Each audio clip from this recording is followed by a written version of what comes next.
With the LAN equipment completed, we can now move into our routed connections as we start rebuilding the small office network part 2. Now what I plan on doing here is the same thing that we did in the previous video, which is walking through the concepts as we do the configurations. And we are going to be focusing on routers. There's a bit more to the router world than the switch world, so what I plan on doing is breaking this into 2 separate videos, and that way we can take our time and walk through these router configurations without feeling rushed. So let's move back to the topology. I've added a little bit more information. What I've done here is labeled each one of the router interfaces that are going to be connecting our network together. So that way at least we know what we're configuring. You can see that we have 3 routers. They're in our halos here. Router 1, 2, and 3. 1 being our internet connection. Now, in this video and these setting up the small office network, I'm going to leave the internet connection a mystery for now. The reason why is if you went through the CCENT series, we set up NAT using the SDM, the graphic interface. Well, in this series, we're going to be setting up NAT using the command line interface. It's much more fun. But I'm going to leave that to when we get to the official NAT section. So for now, the internet connection will be mysterious. Over here, we've got router 1 connected to the LAN, and all of this area over here represents the 192.168.1 subnet. So all of that information will start with 192.168.1.x. You can see that I've got our switch IP address already added in, and while we haven't configured them, I decided to put the IP addresses on the diagram so we knew what we'd be getting into as we walk through the configuration. We have a WAN link that's going to be connecting router 2 and router 3, and router 3 will have a LAN connection over here that will allow us to do some tests from our headquarters, which is this zone, over to our branch office on the other side. So in the beginning, let's start off by wiping out our configurations on each one of these routers. Now, I want to make sure that you guys know how I'm set up here.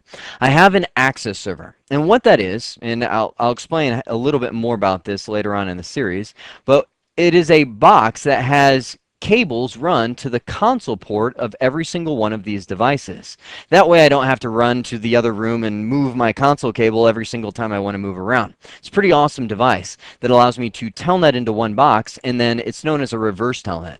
I reverse telnet into the console connection of all the other routers. So when you see me go into the management console, I don't want you to be confused. All I have going on here is just a access server or reverse telnet connection to each one of the routers. So let's start off by wiping out the configs. I'm going to go to router 1. Do not enter, you will certainly perish. I actually don't even remember setting that up.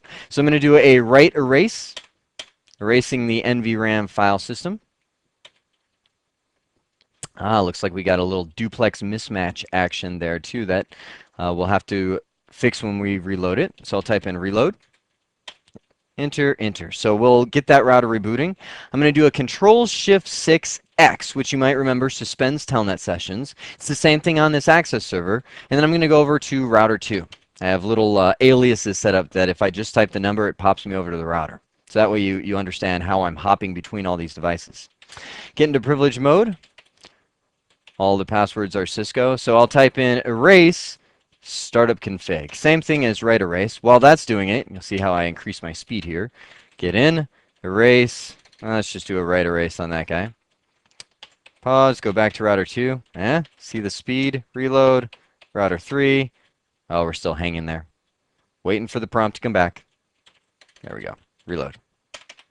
All right, so with that, we now have wiped out the configs on all 3 of those routers in the same way that we wiped out the configuration on the switch.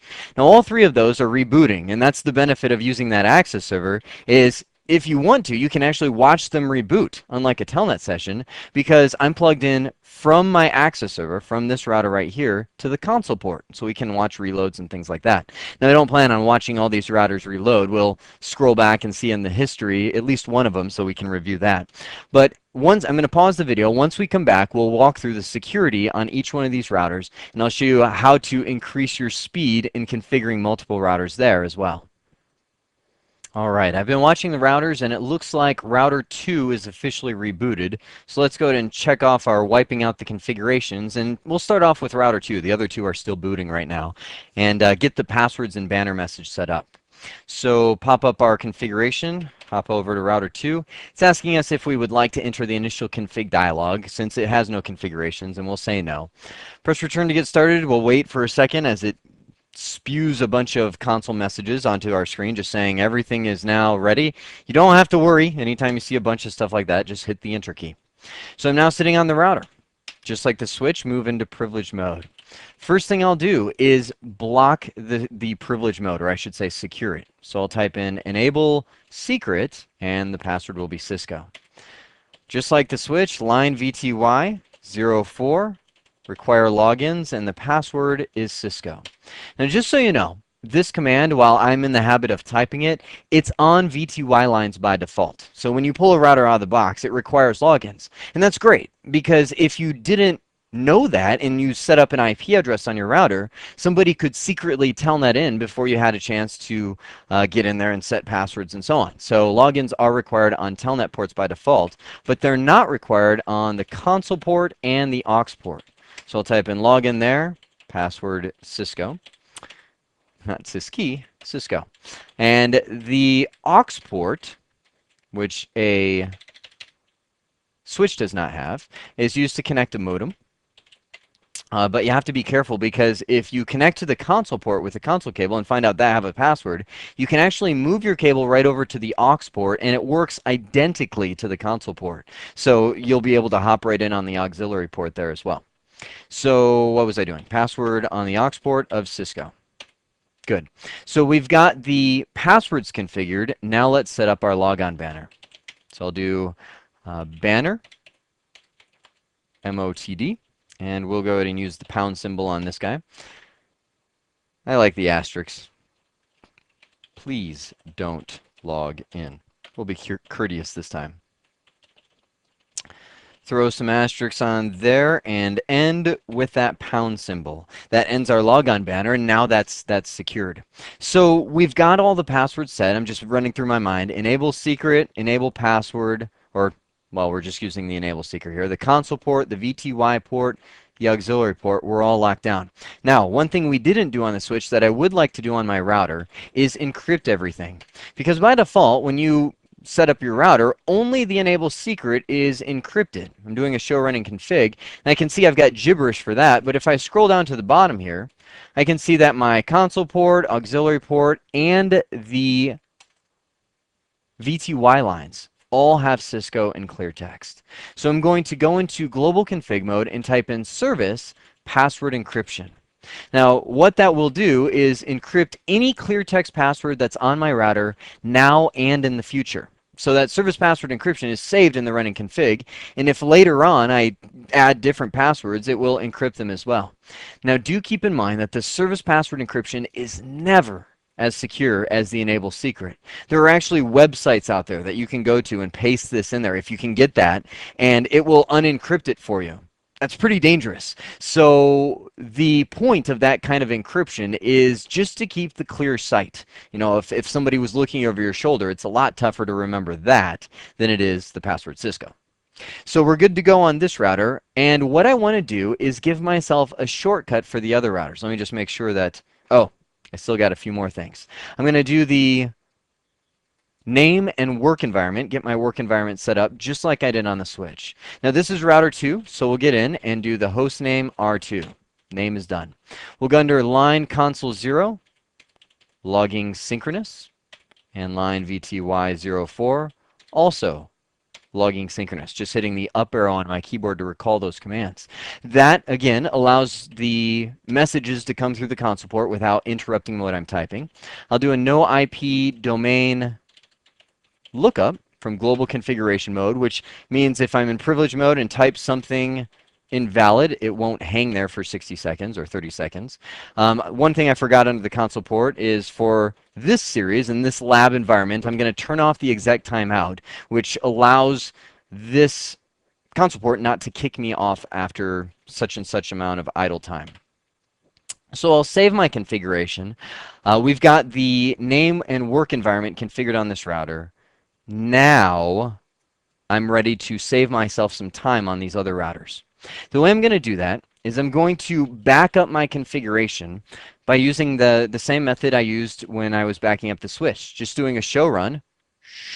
Come back here to where I first typed that. Go from the exclamation point and go shump all the way down. It's Alt-C in Teraterm. It's a little backwards from the Control-C that we're used to. I'll open up Notepad, bring it in here, and paste. Now what I'm going to do is go through this running configuration and remove things that I know the other routers don't have. For instance, version 12.4. I don't know that the other routers have that version of iOS. Host name, I'll just kind of wipe that out because I'm going to type that in for each router. Enable secret, that's going to be the same. You know, oh, voice card. I know the other routers don't have voice cards because they're not voice routers. All of the interfaces I'm going to remove because I have different interfaces on all my routers. Now that one would be up to you if you were configuring a bunch of routers in your environment that had all the same interfaces, well, then keep the interfaces in there. Other routers don't have voice ports, probably don't even have a control plane. Logon banner, that's good. Got that. Console port, they've all got that. Aux port. They don't all have this line 130. That's specific to the router that I'm working on. You can see my VTY lines, web VPN, all that kind of thing. Other routers don't have. So what I'm doing is I'm just going through all of this configuration and kind of cleaning it up. See what I mean? To where it's just a base configuration. And now what I can do is modify it to work for these other routers. I've got router 2 done, so let's do R1. And remember our objectives, they were to wipe out the configs, done, password and banner, name and work environment. Well, now I have a great configuration that can do that for both routers. So I'll start with router 1. I'll do a select all, copy, pop up here, Control-Shift-6X back to my access server and down to router 1. Now router 1's asking me, do I want to enter initial config? And while I'm doing that, I'm going to hop over to router 3 because it hangs there for a little while and answer no on that guy as well. See how you can start moving pretty quick? And that way I can get both of them kind of working on that processing while it's waiting for that press return to get started. So we'll hit enter. Let our messages slide through. There we are, user mode. Now check this out. I'm going to go into global config. Don't paste it into privilege mode because these are all global config commands. I've already copied it to my clipboard, so in Teraterm, all I need to do to paste is click my right mouse button. Click, click. Isn't that great? Look at that. Done. What I've done is now configured router 1 with all the same settings that I used for route. Oh, I missed one of them. This one doesn't have the resource policy command. Different versions of the iOS will do different things, but that's okay. It just gives you an invalid thing. So with that, I can now save my config on router 1, hop over to router 3, which is happily sitting on its user mode prompt. Come back here. There's only one thing I'm going to change, and that is my host name. Control-A, Control-C, copy that to my clipboard. Go into global config and right-click, paste. So I put that in there, wham, just like that. We now have steps 1 through 3 done on all 3 routers by using that shortcut, and I'll save my configuration. Now we can move into the interfaces themselves. We need to assign the IP addresses, get the speed, duplex, and descriptions assigned so that we can have a good idea of what these things connect to. I'd like to go in order on these ones since they're all booted and everything's configured. So let's start off on router 1. Right over here. So I've got router 1. My favorite all-time Cisco command is show IP interface brief, where I can see what interfaces I have. I notice this has Ethernet 00, 01, and serial 0/0. Now I'm looking at the network diagram, and it looks like Ethernet 00 is plugged into fast Ethernet 0/1. So let's configure that one. Go into global config mode, and I'm going to show you a shortcut that this is, by the way, bonus information, but I do this on every Cisco router that I work on. I love show IP interface brief so much. I type in alias exec s show IP interface brief on every router I work on, so that way I can just hit S and get a quick status report on all the interfaces on my router. Alias exec is how you make an alias for the exec mode, meaning the privilege mode. So I'm into global config. Let's get under Ethernet 0/0. I'm first going to do a no shutdown, and then I'll do IP address 192.168.1.1. There we go. So we've got that IP address configured now on the interface, and we configured the switch in the last section. So let's make sure that we are able to ping from, let's stop right there. I'm going to ping from the router to the switch, but before I do, I want to hit this duplex mismatch. Now, if you haven't worked on Cisco routers very long, this is one of those guaranteed messages you're going to get at some point in your Cisco career. This is something that's detected by CDP. CDP discovers it and says there's a duplex mismatch between your interface, Ethernet 0/0, which is not full duplex, with CBT switch 2, fast Ethernet 0/1, which is full duplex. That's the way to read these, because if you don't read them that way, they sound confusing. It says discovered on that, not full duplex with this, is full duplex. So in essence, we know, because we did it in the last video, that we hard-coded CBT switch 2 to be full duplex on fast Ethernet 0/1. So while we're under this interface, I'm going to type in duplex full. Enter. Now we're hard-coded here as well. Now, since this is an Ethernet 0/0, there is no speed command. You can see it, nothing that starts with SP, because there's only 10 megs per second on Ethernet 0/0 interfaces. All right, now let's exit back out. We've got our duplex hard-coded. You know what? Before I do that, let's type in description link to CBT switch 2. There we go. Now we've got the description speed duplex IP address done. Let's make sure we can ping 192.168.1.10, which is our switch. And no. Oh, wait. I just remembered. I did something. I didn't tell you guys, but I did something. I guess now is a good time to tell you. No, it's a horrible time to tell you, but I'm going to tell you now anyway. What I did was, remember when we were doing the previous video and I set up CBT switch 2? Remember how I set up the VLAN 1 interface with the IP address? Let me do a show IP interface brief over here on the switch, because I have to expose well, confess here what I've done. I am going to be using VLAN 50 for everything. Now, I know we haven't talked about VLANs, that's why I said it's a horrible time to explain this. But what I've done is I've assigned this VLAN 50, which is a VLAN that shoots through all of the rooms in this building that I'm talking to in right now. The reason I did that is because if I left it on VLAN 1, I would have to run into the other room anytime I wanted to move things around, move a cable, things like that. But by assigning everything to VLAN 50, which is reachable from any room in this building, that means that I don't have to run into the other rooms. Now, come back to the problem. That's again my 5-second view of VLANs before we fully describe them. The reason this is not working correctly is I forgot, it just hit me, to assign all of the interfaces to that VLAN, including the one that I'm working on now. So I'm going to give you a sneak preview of a command you will do many times when we get into the VLAN section. I'm going to type in interface range fast Ethernet 0/1 through 24. Well, let's do 1 through 20. I think those last 4 are used for something. I'm going to type in switch port access VLAN 50. Enter. What that does, in again, the 10,000 foot view, is put all 20 of those interface into this VLAN. So now you can see that I have the IP address assigned to the switch on VLAN 50. All the interfaces are in VLAN 50, which means fast Ethernet 0/1 right here is now in VLAN 50. Let me see if I can give you a better description here. This is in VLAN 50. This IP address is on VLAN 50. So now this router should be able to go through that interface to reach this IP address. If that doesn't make sense, forgive me. But we will fully describe that when we get into VLANs later on. So now that I've done that magic, let me jump back over to my router 1 that I was working on and try that ping command again.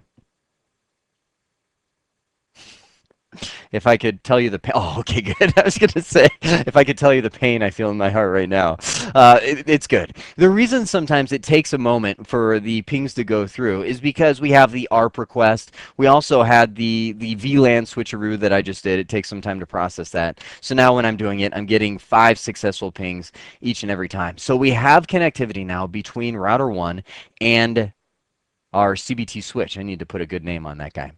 So let's hop over to router 2. Here we are. Show IP interface brief, and meanwhile, let's go into global config mode, alias exec s, and copy, paste. So I'm now going to go into my fast Ethernet 0/0 port and configure it with the IP address 192.168.1.1. I believe it was 2. Let me just verify that. 1.2 right there. Good to go. 255.255.255.0. Enter. No shutdown. You don't want to forget that one. So we now have fast Ethernet 0/0 up. I'll just do a parallel jump. Cisco allows you to jump modes without exiting back to global config. So I'll just go straight into serial 0/1/0. Which reminds me, I need to change that label right there. The router 2 is the newest router that I have. It's a 2811. And let me just see if I can find that label real quick. There we go. Serial 0/1/0. It uses the newer syntax for the ports. And if you haven't seen these before, this is module 0 on the switch, port, or sorry, I should say VIC card 0, and then port 0. The way this router looks, I should say WIC card, is we have this router right here. It's got 2 built-in Ethernet interfaces, a console port, and so on. And it's got this big module over here, like this.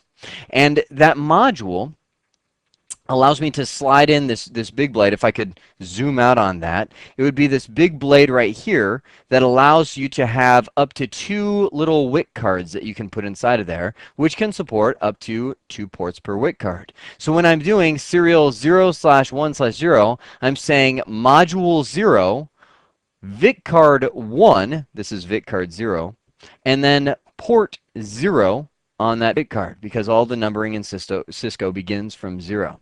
So that's what I'm looking at when I'm typing in that syntax right there. And now we've got it corrected on our network diagram, so let's jump back there. I'm going to type in IP address, and this one was 192.168.2.1. I'm going to double check that in a moment, and I'll do a no shutdown. Good. So what we've got, if I jump back and hit S, now that I've got my shortcuts in place, is I have this fast Ethernet 0/0 interface, which is currently up, line protocol up, so we are communicating there. And let's just make sure we can ping to our LAN. That's our switch IP address. Come on, switch. Where are you at? There you go. And let's ping the other router, 192.168.1.1. There we go. So we have successful pings going to the switch, to the router. Our LAN connection is working well. Now, if you look at our WAN connection, let me hit the S key again, you notice that serial 0/1/0 is down and the line protocol is down. Now, remember, this is the physical and this is the data link. So something right now is physically wrong with that line. And I think I know what it is. In this lab environment, we have a crossover serial connection. You always use crossover serials because you don't want to pay for a full T1 line to connect 2 routers in the same room with you. So it's just a cross between them. But remember, on every serial connection, there is one side of the cable that is considered a DCE, and the other side is considered a DTE end of the connection. Now, in the typical quote-unquote real world, the DCE always connects to the service provider. So that'll be our link to our CSU, DSU, or whatever we're connecting to the service provider with, because this side sets the clocking or the speed of our connection. The DTE, data terminal equipment, always connects to us, our end of the router. But in a lab environment, we are the service provider and we are the DTE. So whatever end of this cable is plugged in, that's the DCE, will have to set the clocking for the line. Now, without physically looking at the cable, there is a command that you can type in. It is show controllers serial, and I'll look at 0/1/0. Enter. And I can see that this side, great, this side has the DCE end of the cable. And it has a clock rate that is already set on that. Now, this is in bits per second. So that is, I believe, if I got all my zeros in order there, that's 2 megabits per second that it's setting the clock to. So this side is the DCE and the clocking. So why is it down? Well, the reason why is because the other side is shut down. So since the other side is completely terminated, it's not getting any electrical signal on this interface at all. So we need to go configure router 3 before we can power this one on. So let's save our config there. And did I do that on 1? I'll do it now just in case. And then let's hop over to router 3. So I'm on router 3, show IP interface brief, global config mode, alias exec. This is probably something I could have done in my little script, eh? That's for all you Canadians out there. So we've got show IP interface brief, that's now abbreviated. And I'm going to get under serial 0/0. Since that one's on my mind, let's get that one first. And I'll do an IP address. This one is 192.168.2. I believe it's 2. So we'll check. Yep, router 3, 2.2. And just while we've got it up here, this is Ethernet 00, and that is 3.1. So I'm going to do 2.2. No shutdown. So let's watch some of those status messages to see what happens there. I'll do, yep, you can see right there, interface changed to up and line protocol changed to up. So that immediately tells me physical layer is good and the data link layer is good. Let's take a momentary pause and hop back over to router 2 real quick. Let's just do that show IP interface brief there. You see why I love this command so much? It's awesome. If I could have my one command, that's all I could type, this would be it. And I can see up and up. It's now gone up on router 2 as well because it now sees router 3 as online. So while we're back on router 3, I'll get back under Ethernet 0/0, IP address 192.168.3.1, 255.255.255.0, and I will type in a bonus command. This is a hint for any of you that would like to create a lab environment. This interface, as of right now, is not connected to anything. I'm going to actually simulate this PC by using a loopback address. I'll show you how we're going to do that later on.